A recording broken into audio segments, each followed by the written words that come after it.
Hindi pa man formal na naisasalang, naniniwala si House Senior Deputy Minority Leader Edgar Erice na agad mababasura ang inihaing impeachment complaint laban kay Pangulong Bongbong Marcos. Sa pulong balitaan, sinabi ni Erice na kulang sa laman at ebidensya at pawang mga news articles ang pinagbatayan ng complainant na si Attorney Andre De Jesus. Kung meron man anyang tatayong issue sa reklamo ni De Jesus, ito ay ang usapin ng hindi pag-veto ni Pangulong Marcos sa unprogrammed appropriations sa ilalim ng national budget. To link the president. So, kung wala to, basura to.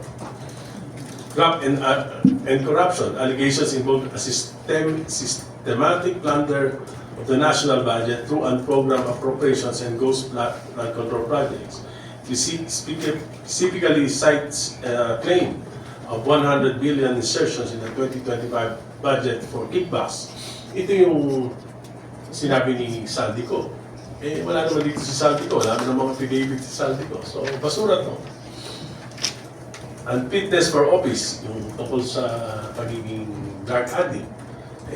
No way naman na mapuprove to dahil hindi naman pwede natin pilitin si Presidente na magpa-drug test. At hindi naman pwede maging ebidensya yung testimony ni nung kanya kapatid. So, basura, ulit to. Abuse of power, the complaint alleges the creation of an independent commission for infrastructure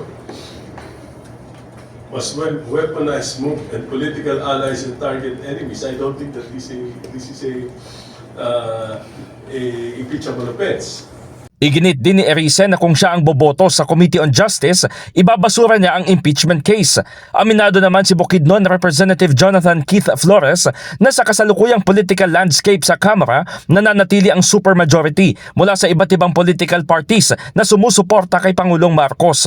Pero kung si Deputy Minority Leader Leila De Lima ang tatanungin, huwag na sana anyang maglabas ng statements ang mga kongresista hanggat hindi na isasalang ang impeachment complaint.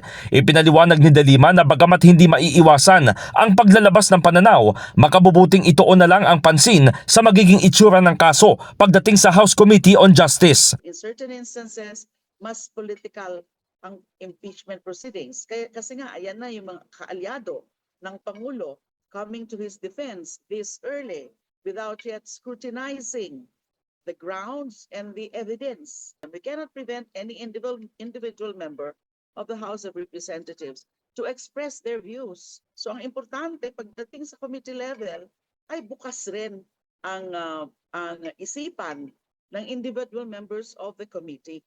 In the heart of changing lives, ako si Brigada Haji Caaminio ng 105.1 Brigada News FM Manila, the Music and News Authority.